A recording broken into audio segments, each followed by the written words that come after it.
नमस्कार। कार्यक्रम आज सवेरे में आप सभी का हार्दिक अभिनंदन। 23 जनवरी 2018 आज की तारीख विशेष है। आज नेताजी सुभाष चंद्र बोस की जयंती है। आइए उन्हीं के एक विचार से कार्यक्रम का आगाज करते हैं। Nationalism is inspired by the highest ideals of the human race. Satyam the true, Shivam the God, Sundaram the beautiful.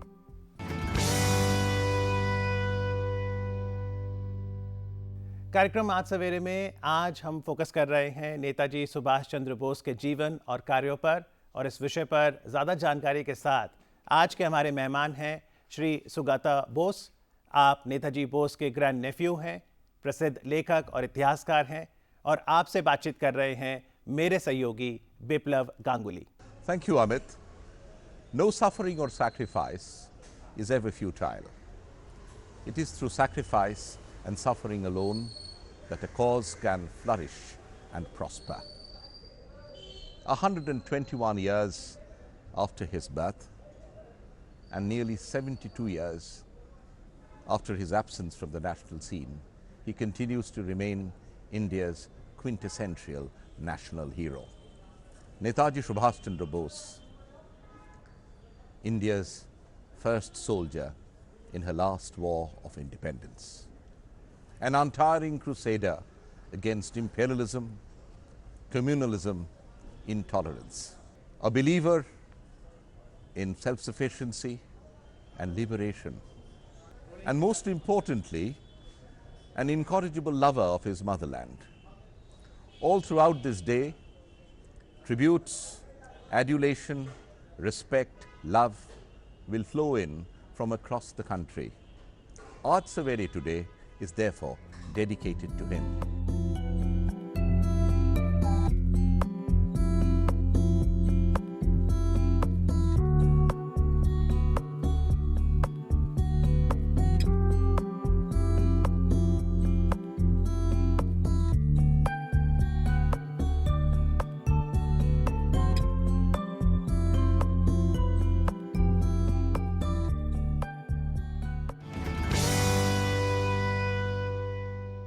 Today we are in historic premises. We are at Netaji Bhavan, the ancestral house of Netaji Subhash Chandra Bose, built by his father Janakinath Bose. Literally every brick in this building is a mute witness to epochal happenings in India's epic history of liberation. And to talk about Netaji Subhash Chandra Bose, we have for you this morning Professor Sugata Bose, Gardiner Professor of Oceanic History and Affairs at Harvard University, an expert on South Asian politics and history, and most importantly, one of the world's most respected authorities of the life and work of Netaji Subhash Chandra Bose, the author of the magisterial account of Netaji's life, His Majesty's opponent. Professor Bose, welcome to Aaj Savere. Thank you. As I said, that Netaji remains India's national hero. What is it that sets Netaji so distinctly apart from many of his contemporaries? Netaji Subhash Chandra Bose dedicated his entire life to the liberation of his motherland. His life was an example of service, suffering and sacrifice. He was an example in leadership. He never asked his followers to do anything or take any risk that he would not take himself. So Netaji Subhash Chandra Bose continues to be revered in India, but also across Asia, as someone who paved the way for the freedom of the entire continent.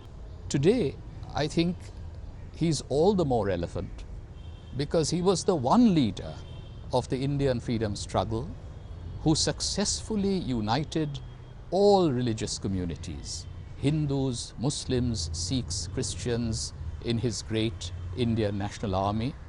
He brought together all of the linguistic groups of India. There were Punjabi and Pathan professional soldiers. There were Tamil civilian recruits in his Azad Hind forge. So as Mahatma Gandhi had put it way back 70 years ago in 1948, that no other leader had been able to evoke affection and loyalty as Netaji Subhash Chandra Bose had. And that is what sets him apart from all of the other leaders of the Indian freedom struggle. We are in historic premises, as I just told the viewers. This is Netaji Bhavan, Netaji's ancestral house. This is from where he went to college. He left home to go to England for his ICS examination. He gave up the job, came here and plunged into national politics. And finally, we all know that down the driveway of this historic premises, with his great escape in January 1941, was a new chapter in India's freedom history, literally rolled out of the driveway of these historic premises at 38/2 Lala Lajpat Rai, Sarani. We would like to hear a little more about this building, these historic premises, and its historic visitors. This house was built by Netaji's father, Janakinath Bose, in 1909-1910. This is the house from where Subhash Chandra Bose went to Presidency College from 1913 onwards. But I think the most important event that took place in this house was the Mahanishkraman, or the Great Escape, on the night of the 16th-17th January of 1941. Subhash Chandra Bose was released from Presidency Jail after a hunger strike in early December of 1940, and he was brought to this house and taken to his bedroom, which is just behind me. That's the bedroom. And in the afternoon of early December 1940, he called my father, Shishir Kumar Bose, his nephew, who was just a 20-year-old medical student at that time, asked him to sit on the bed next to him and asked a question. Amar ekta kaj korte parbe? Can you do some work for me? And that work was to help him plan the escape from Kolkata and from India. And he made it clear to my father that this must be a foolproof plan. So the planning went on for more than a month. Mia Akbar Shah from the Northwest Frontier Province came and was introduced to my father. Together, Mia Akbar Shah and Shishir Kumar Bose did some purchases for Netaji's disguise as Muhammad Ziauddin, a North Indian Muslim insurance agent traveling around North India on business. And so ultimately, on the night of the 16th-17th January of 1941, Netaji emerged from his bedroom, walked along the entire length of the corridor behind us, came down the rear staircase of the house, where my father had parked his car, a Wanderer, a 1937 Wanderer car belonging to what is now the Audi Group. And my father drove out of this house in the most natural fashion, and they took a turn to the right on Elgin Road, and then another turn to the right towards the south, but then turned around and moved towards the north. They went towards Shealda and then across to Howrah. My father drove all night until they reached a place called Barari near Dhanbad in the early morning hours. They had to keep Netaji hidden during the course of the day because however good the disguise, he might be recognized in daylight. So again, once night fell, my father picked him up again in his car, and they drove to the Gomo station, which was then in Bihar, now in Jharkhand, and there Subhash Chandra Bose, disguised as Muhammad Ziauddin, took the Delhi Kalka mail on his way to Peshawar. And the rest of the story we know, from Peshawar to Kabul, Kabul to Moscow, then to Berlin, finally by submarine all the way from Europe to Asia in the early months of 1943. So the escape from this house was the first step in the formation of the Azad Hind Forge, and also it The marked Azad Hind government. and also the Azad Hind government eventually, and marked the transformation of Subhash Chandra Bose into Netaji, the leader of the Indian Revolution. The common Indian associates Netaji being a military man in his later life, which he was, the supreme commander of the INA.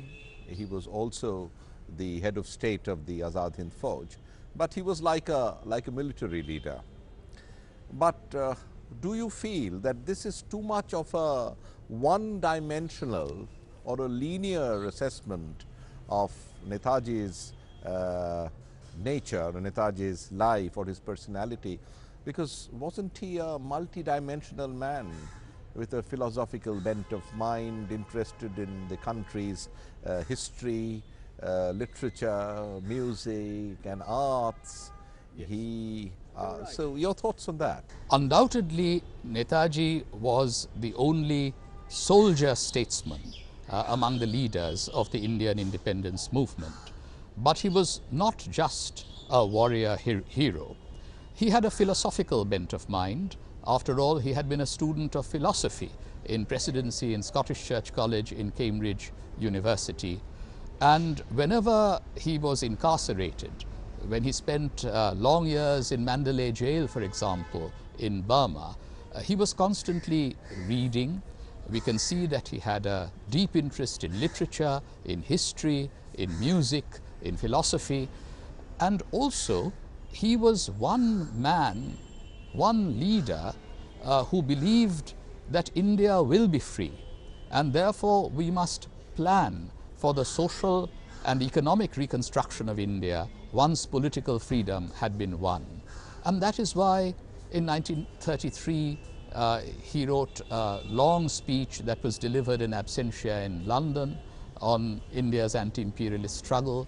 If you read his presidential address delivered at Haripura in Gujarat, it laid out the strategy for the freedom struggle, but he devoted more space and time to articulate his vision of free India, an egalitarian India, how in fact he would bring together agrarian India and a modern industrial India. And it's fascinating also to note that while he was in Germany, he wrote an essay on free India and her problems.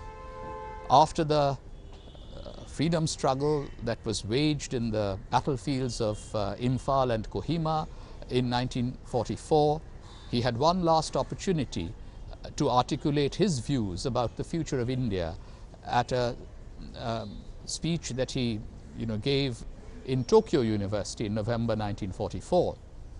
And he made it very clear that what should be the priorities for free India. They were to be national defense, so that we do not lose our independence ever again. It had to be the removal of poverty. And third, he said, free India must provide education for all. So this warrior paused between battles to reflect on what we were fighting for. And that is what makes Netaji Subhash Chandra Bose so exceptional in India's modern history. In fact, one of his very famous quotes during one of his lectures was, never ever falter in your faith in India's destiny. So he was a die-hard believer that India would succeed, India would be free. And as you said, before long. He was an eternal optimist, and he said on the 15th of August 1945, in the last order of the day to his followers in the Indian National Army, never for a moment falter in your faith in India's destiny. India shall be free and before long. And of course, in exactly 2 years, through the sacrifices of the soldiers of the Indian National Army, India was able to win freedom. And what was his biggest contribution? The British Indian Army had been utilized as an instrument of colonial control across the world. And what Netaji did was to instill a new loyalty in the Indian soldier to the cause of India's freedom in place of the old loyalty to the British King Emperor. So once the Second World War ended, the British could see, particularly after the Red Fort trials of late 1945, that it would not be possible to use the Indian soldier anymore to hold India in bondage and in fact the rest of Asia in thraldom. And that is also something that Mahatma Gandhi recognized, that Netaji had infused a new idealism in the Indian soldier who was now going to be loyal to the cause of Indian freedom. We would like to hear from you a few details of what he felt should be India's economic policy, reconstruction policy after years of colonial bondage that she has had to suffer. Subhash Chandra Bose returned to India after resigning from the ICS in mid-1921. There are beautiful letters that he wrote to his elder brother Sharat Chandra Bose, and also a couple to Deshabandhu Chittaranjan Das, explaining why civil service conditions were not compatible with genuine service to the country. He travelled on the same ship with Rabindranath Tagore and had conversations with the poet. The very day that he landed in Bombay, he went to see Mahatma Gandhi at Mani Bhavan. And that started really 2 decades of his service in the freedom struggle under the leadership of Mahatma Gandhi. He was someone who was constantly giving thoughtful speeches. Long before he gave his remarkable speech in 1938 at Haripura. Let me just mention one. He presided over the Maharashtra Provincial Conference in 1928. And in the course of that speech, he used a very beautiful phrase, cultural intimacy. He felt that India's various communities were a bit too exclusive. And he basically said that we must have more cultural intimacy, between these communities. That can only be the foundation of real unity. He was someone who was always ahead of his contemporaries. He called for Purna Swaraj in 1928 when the rest of the leadership was asking for dominion status. He called for a parallel government the next year when the Congress adopted the Purna Swaraj or complete independence resolution. He came very close to Mahatma Gandhi in 1937. They were together here in Calcutta at the AICC session in October and then in early November of 1937. And he became president of the Indian National Congress at Haripura in Gujarat with the blessings of Mahatma Gandhi. Now, he was someone who wanted to bring everyone into the struggle. So he is the one who formed the National Planning Committee in 1938, of which he made Jawaharlal Nehru the chairman. He was very careful to include a Gandhian on the National Planning Committee as well, J.C. Kumarappa. So even though he believed in a modern industrial future for India, he wanted the views of a Gandhian about the importance of cottage industries, about village self-sufficiency to be represented in the deliberations. He also had a scientist like Meghnad Shah on the planning committee. Very democratic. And Rabindranath Tagore was very enthused by this vision of modern scientific planning. And that is why in 1939 he said that he could see only two modernists in the leadership of the Indian National Congress, Jawaharlal Nehru and Subhash Chandra Bose. And Tagore wanted Subhash Chandra Bose to have a second term. See, all these leaders and Subhash Chandra Bose, in a way, was on one side in 1939, and the rest of the national leadership was on the other side. But the mutual respect between them never eroded. They all wanted to work for their motherland's liberation, albeit through different ways. But these days, we do not find harmony between political parties.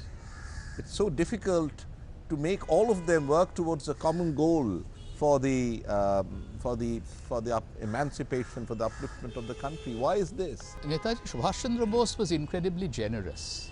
He put the cause of India above everything else. He believed that it was not possible to fight with arms, raise an army of liberation inside India. Because India had been disarmed ever since 1857-58.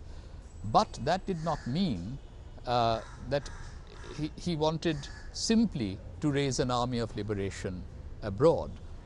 That Azad Hind Fauj would simply be a catalyst for a civilian uprising in India. And that is why he sent his own agents by submarine to contact Shishir Kumar Bose and other revolutionaries in Bengal. He hoped that there would be an internal uprising that would coincide with the entry of the Azad Hind Fauj into India. If you are always able to put the cause of the nation above the individual, it is always possible to achieve unity. That is what Netaji was seeking. The cause of the nation, the cause of the motherland was always above everything. In fact, he used to write to his wife, Frau Emilia Schenkel, that I will give you all my love, but whatever is left after I have given almost all I have to my motherland. Yes, just imagine that sacrifice. When he got on that submarine in February of 1943, he was leaving behind his wife and his daughter, who was just over 2 months old. Because of the call of the country, his original plan of an armed thrust from the northwest did not work out because of the German invasion of the Soviet Union. But Japan had reached Burma and the gates of India, so it made sense for him to be in the east, in Asia. And that's why when he arrived eventually in Singapore, he was greeted with a song, Subhashaji, Subhashaji, Wo Jaan Hind Aa Gaye, in which the song said that Asia ke aafatab, Asia pe aa gaya. The light of Asia had reached Asia. Subhashaji, Subhashaji, wo jaan hind aa gaye, hai naaz jis pe hind ko, wo shaan hind aa gaye. Subhashaji, Subhashaji, wo jaan hind aa gaye, hai naaz jis pe hind ko, wo shaan hind aa gaye. Subhash जान हिंद है, सुभाष मान हिंद है, सुभाष आन हिंद है, सुभाष शान हिंद है. सुभाष जी वो जान हिंद आ गए, है नाज जिस पे हिंद को, वो शान हिंद आ गए. सुभाष जी वो जान हिंद आ गए, है नाज जिस पे हिंद को, वो शान हिंद आ गए. खुशी का दौर आ गया, निशात बन के छा गया, वो एशिया का आफताब एशिया में आ गया। सुभाष जी वो जान हिंद आ गए, है नाज जिस पे हिंद को वो शान हिंद आ गए। सुभाष जी वो जान हिंद आ गए, है नाज जिस पे हिंद को वो शान हिंद आ गए।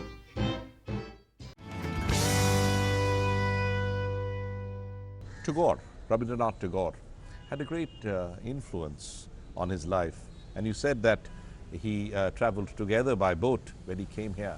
We are told that he wrote to his elder brother and father about due honor not being given to Rabindranath Tagore even before he won the Nobel Prize in 1913. Yes, this is actually in a letter that Subhash wrote to his elder brother Sharat Chandra Bose, and this was in late 1912 and early 1913, before Tagore won the Nobel Prize for Literature. But Subhash was already saying that our greatest poet is being honored abroad, but we haven't shown him adequate respect. So even as a teenager, he understood the worth of Rabindranath Tagore as a global poet. And of course, he traveled back with him in 1921, but I suppose they came closest during that year of crisis, 1939.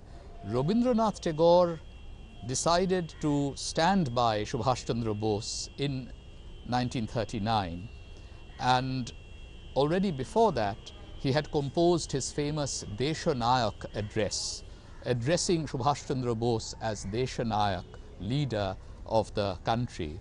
And after Subhash Chandra Bose resigned as Congress president, he sent a telegram saying that the dignity that Subhash Chandra Bose had shown in very aggravating circumstances was something that had won the poet's admiration. And then in August of 1939, the poet and the patriot came together at the foundation laying ceremony of Mahajati Shadun to together articulate the dream of a Mahajati, a great nation. But this was a nation which, as both Tagore and Subhash Chandra Bose put it, was not a kind of an entity which would instill fear in the hearts of friends and foes alike. They had a very generous conception of the nation. Subhash Chandra Bose, did he believe in a federal republic? Yes. For example, in the same speech that I mentioned, the Maharashtra Provincial Conference presidential address, where he advocated cultural intimacy among India's different communities, he also said that India should become an independent federal republic.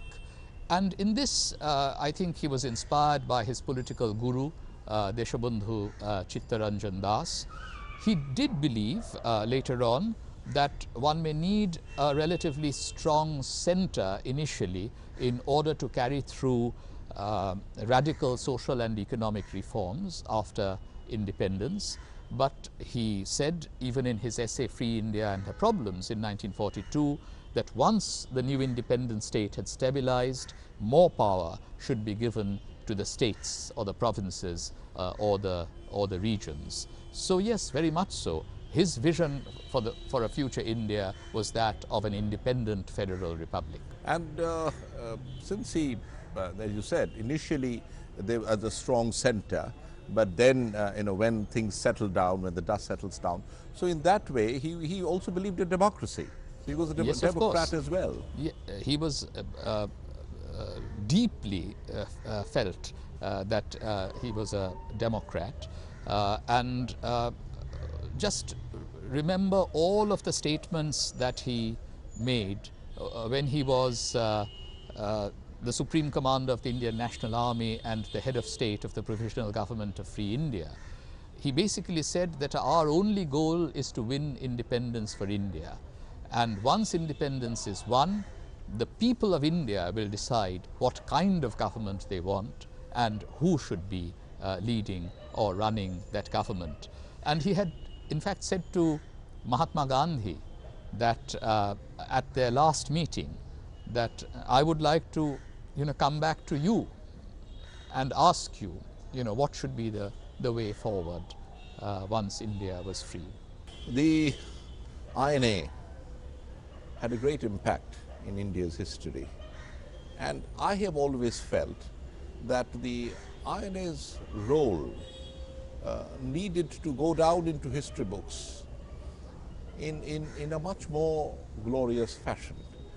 I would request you, Professor Bose, to trace the events that led to Netaji traveling to East Asia to take charge of the Indian National Army, and then the subsequent forming of the Azad Hind government, the secession of Yes. the Andaman and Nicobar Islands, named Swaraj and what did he Shaheed name? and Swaraj. Shaheed and Swaraj. Yes.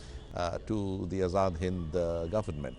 So a bit of a story of what happened before that. It's very important to the viewers. Netaji did raise an Indian legion in Europe, but it was really in Southeast Asia that he was With the prisoners of war That's right. of Germany in, And Italy, yes.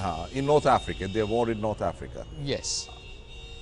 But I think he was truly able to realize his dream of forming an army of liberation once he came to Southeast Asia. He took over the leadership of the Indian independence movement from Rashbihari Bose on the 4th of July of 1943, and he made a truly inspiring speech in Hindustani, and where he said, हम जिंदा रहे या मरे वो कोई बात नहीं है, सही बात ये है, अहम बात ये है, हिंदुस्तान आज़ाद होगा. And he said that जब हम फिर लाल किले दिल्ली पे जाकर वहाँ हमारे victory parade करेंगे, and the audience just burst out in applause, and there was great excitement. The next day, 5th of July, he said was the proudest day of his life, because he said on that day he was able to announce to the whole world that India's army of liberation had come into being, and he was the first soldier in that army of liberation. And so he enthused the more than 3 million people in Southeast Asia to mobilize to support this army of liberation. He of course formed the provisional government of Azad Hind on the 21st of October. S.A. Iyer has described how he wrote the proclamation himself throughout the night. 19th and 20th of October. He wrote it without correcting a single word. He was writing it by hand and giving it to Abid Hassan and to S.A. Iyer, and they were typing it up, and that was the proclamation that was read. And he took oath as the head of state of that provisional government, and he said, in the name of God, in the name of bygone generations who have welded the Indian people into a nation, it's in their name that he took that oath. And he then went to the Greater East Asia Conference in Tokyo in early November of 1943. He held the audience spellbound, even though he was an observer. He made a terrific impression, and there General Tojo announced that the Andaman and Nicobar Islands would be handed over to the provisional government of Azad Hind.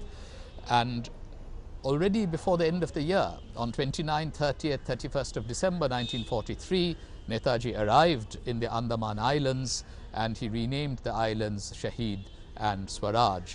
All of the great Indian revolutionaries used to suffer imprisonment. Many of them were executed in the cellular jail.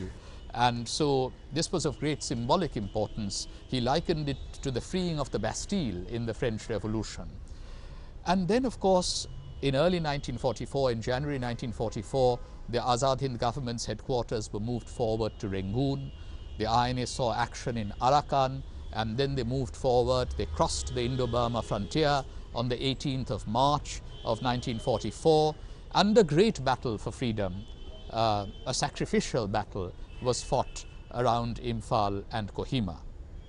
Now, militarily, of course, the American Air Force was provisioning the British, and eventually, after several months of siege of Imphal, the Indian National Army and their allies, the Japanese, were pushed back. But they fought heroic rearguard actions in Burma.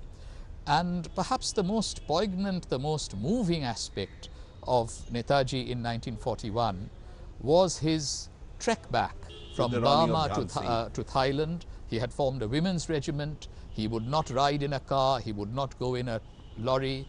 He walked. Leading by example. Leading by example, even while the enemy was in the air bombarding the retreating INA forces. He walked with the women of the Rani of Jhansi regiment from Burma to Thailand. Caring and like then a to father. Manila. That's right. And it was a 23-day trek back.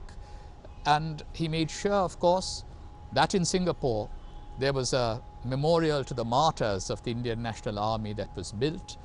It was a Christian and Anglo-Indian officer who was given charge of this, Cyril John Stracey, and he built the memorial in record time with the motto of the Azad Hind Forge. The three words were Etmad, faith, Ittefaq, unity, and Kurbani, sacrifice. That was the motto of the INA. I'll simply add that even though there was a military setback,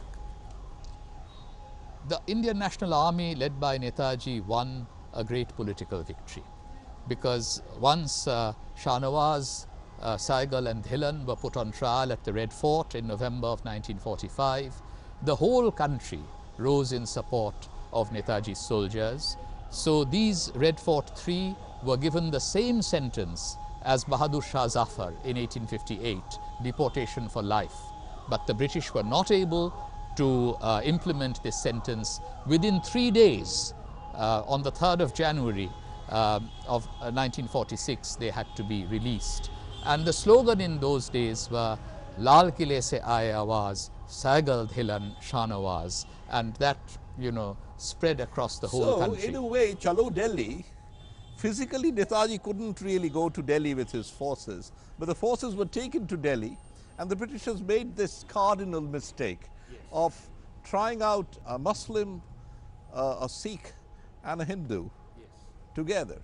And so all three represented the entire community of India. It led to the naval revolt in 1946. In February of 1946. So yes, in a way, the dream that you know, the Indian tricolour will fly over the Red Fort came true. He had said in Singapore on the 5th of July that I'm standing at one graveyard of the British Empire, and we will make sure that there will be another graveyard of the British Empire in Delhi, and we will hold our victory march there. And in a sense, it is through the trial at the Red Fort that the INA had its victory march, and eventually the Union Jack was lowered and the Indian tricolour fluttered over the Red Fort. One very important fact is the Britishers left in a huff, in a hurry. Do you think it is because they realized, and you said this sometime during the course of this interview, that they could not rely on their instrument of repression, the army, because most of them were drawn from the Indian community, that they were the ones who have turned the guns on them, courtesy the INA trials? Netaji and the Indian National Army definitely hastened the process of Indian independence. The British realized after the Red Fort trial that they could not use Indians anymore to hold India. In fact, they could not hold Indians anymore to hold any of their other imperial possessions in the rest of Asia. Consider Burma, where Netaji had fought alongside Bamor and Aung San. It was not really possible anymore to either hold India as a colony or other possessions of the British Empire using the old British Indian army. So Netaji basically destroyed the ultimate instrument of colonial control that the British had possessed. Now, of course, what this meant was that by early 1946, the issue was no longer whether the British would quit India, but how power was to be shared once the British quit India. And there I think that Mahatma Gandhi became a rather lonely figure in late 1946 and 1947. And I think Mahatma Gandhi missed his rebellious son. Did he miss his rebellious son in 1942 during the August Rebellion? Then too, because as we know, Maulana Azad has written in his book India Wins Freedom that Gandhiji was hugely impressed by Netaji's escape from India, and he was being influenced by Netaji's broadcasts that had started from February of 1942. So Netaji gave unstinting support to the Quit India movement launched by Mahatma Gandhi. So he missed him at that time. We know that in 1943 he was telling Louis Fisher that Netaji Subhash Chandra Bose was a patriot among patriots. And later on, of course, he came to know what moving references Netaji had made to Kasturba Gandhi when she died, how he had referred to Mahatma Gandhi as father of our nation. I think he truly missed his rebellious son when he was fighting a losing battle to preserve the unity of India. And I really do think that the saint and the warrior working together might have been able to prevent the partition of the subcontinent. But nevertheless, I think Netaji today remains an example of how unity ought to be forged among all of the religious communities and linguistic groups in India. I'll just tell you sort of one anecdote or two. He refused to go to the Chettiar temple in Singapore as long as they refused to let members of other communities and even subordinate castes into the temple. Once they agreed to hold a national meeting there, and Netaji was able to take all his comrades, including his Muslim comrades, he went. Also, another point to remember, it's something that S.A. Iyer has written about in his book, Unto Him a Witness, that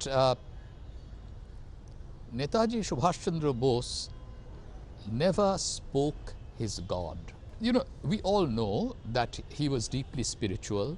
We all know that he sent my father, Shishir Kumar Bose, along with his cousin sister, Ila, to the Dakshineshwar temple to offer a puja at the Kali temple before the Mahanishkraman, before the Great Escape. To read the Gita in this room. He always carried a Gita. He used to go and meditate in the Ramakrishna Mission's premises in Singapore. And he would come out glowing and with new strength. But he never felt a need to display his religious faith or his spirituality. He was absolutely fair-minded and just when it came to his public persona and his public life. Every Indian, regardless of religious community or linguistic group, was equal so far as he was concerned. And that, I think, is the example that we all should emulate today. Yes. We are told that he found that the Indian members of the legion that he created were greeting each other according to their religious preferences. One was maybe the Sikh was greeting the Sikh counterpart with his kind of religious uttering, and so was the Muslim or the Hindu. And he said that let's have one slogan, Jai Hind. Yes, you see, he basically said to his followers, including Abid Hassan, that we must have a national greeting. Now, Abid Hassan was always very mischievous, and he could be sometimes quite flippant. And he said, don't we have a national greeting? He said, we have hello. That can be a common greeting. And Netaji was very angry. He said that I'm not, joking here. We must find a national greeting. And, Abid Hassan then found that there were some soldiers who were greeting each other with Jai Ram Ji Ki. It was nice, musical, sounded good, but Abid Hassan said, "Ye to gaye wale zamane ke hai. Why don't you say Jai Hindustan ki?" And they began to say Jai Hindustan ki. But then Netaji and Abid Hassan and a few others got together and said that this is not quite right. So then they tried Jai Hind, and it sounded exactly right. And Netaji said that Jai Hind will be our national greeting. Now, in those days, it was a national greeting. Whenever members of the Indian National Army met one another, they would first say Jai Hind. Later on, it became something of a national slogan. In Independence India, we started ending our speeches with Jai Hind. Yes. But I'm very glad to learn now that members of the Indian Armed Forces today have once again started using Jai Hind as a greeting, whenever they meet. So just as he, formulated a national greeting, Jai Hind, which is still with us, he is the one who chose Jana Gana Mana Adhinayaka Jai He as our national anthem. He did that first in Europe in 1942, and it was a German orchestra which first played it orchestration as a national anthem in Hamburg. That's right. But now, once he came to Southeast Asia, I think partly because he was a Bengali, he basically asked his followers that Jana Gana Mana will be our national anthem, but why don't you do a Hindustani rendering of it? So, the lyricists of the INA, Mumtaz Hussain, but helped by Abid Hassan and Netaji, they did a Hindustani rendering.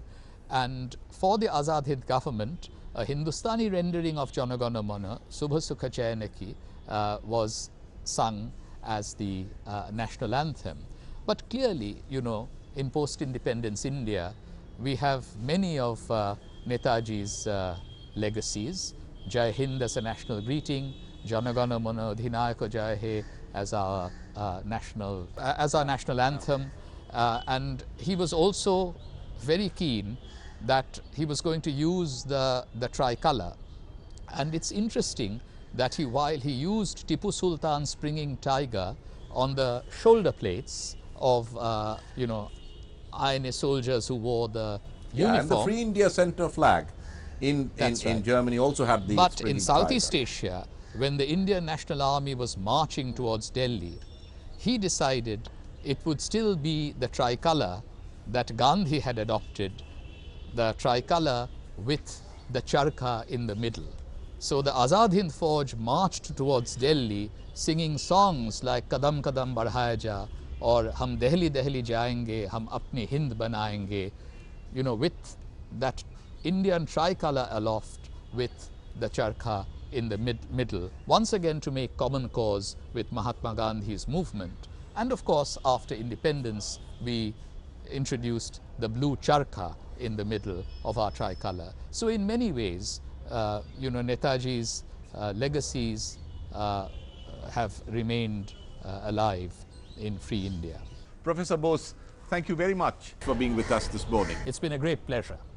Netaji's life epitomizes courage and conviction, devotion and determination, service and sacrifice. It is this idealism and spirit that is required to take our country forward, to help us follow a more inclusive and equitable path to social and economic progress. Jai Hind. तो ये तो थी एक खास मुलाकात सुगता बोस के साथ और उनसे बातचीत कर रहे थे बिप्लब गांगुली। उम्मीद है कि आपको ये कार्यक्रम पसंद आया होगा। आपकी प्रतिक्रिया का हमें हमेशा ही इंतज़ार रहता है। आप हमें लिख सकते हैं इस ईमेल पते पर aajsavere@ddkdelhi.org.in। Have a lovely day ahead. Namaskar.